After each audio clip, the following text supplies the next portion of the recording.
ಸಹಾಯಕ್ಕೆ ಬಂದವನಿಂದಲೇ ಯುವತಿ ಮೇಲೆ ಪೈಶಾಚಿಕ ಕೃತ್ಯ, ಅತ್ಯಾಚಾರ ನಡೆಸಿ ಬಹುಮಹಡಿ ಕಟ್ಟಡದಿಂದ ಎಸೆದು ಕೊಲೆ.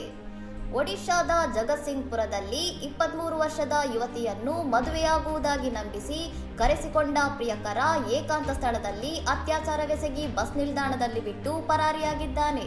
ಬಸ್ ನಿಲ್ದಾಣದಲ್ಲಿ ಅಸಹಾಯಕಳಾಗಿ ನಿಂತಿದ್ದ ಯುವತಿಗೆ ಸಹಾಯ ಮಾಡುವ ನೆಪದಲ್ಲಿ ಬಂದ ಜಾರ್ಖಂಡ್ ಮೂಲದ ಮತ್ತೊಬ್ಬ ಆರೋಪಿ ತನ್ನ ಬಾಡಿಗೆ ಮನೆಗೆ ಕರೆದೊಯ್ದು ಮೃಗೀಯವಾಗಿ ವರ್ತಿಸಿದ್ದಾನೆ.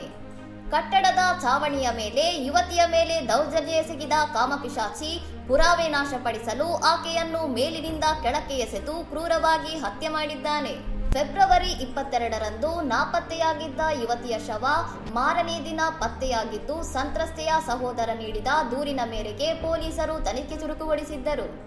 ಸದ್ಯ ಪರದೀಪ್ ಪೊಲೀಸರು 2 ಆರೋಪಿಗಳನ್ನು ಬಂಧಿಸಿದ್ದು, ಅಪಹರಣ, ಅತ್ಯಾಚಾರ ಹಾಗೂ ಕೊಲೆ ಪ್ರಕರಣ ದಾಖಲಿಸಿಕೊಂಡು ಕಠಿಣ ಕಾನೂನು ಕ್ರಮ ಕೈಗೊಂಡಿದ್ದಾರೆ. ಇನ್ನಷ್ಟು ಸುದ್ದಿಗಳಿಗಾಗಿ ನೋಡ್ತಾ ಇರಿ ಸೌರಂ ಟಿವಿ.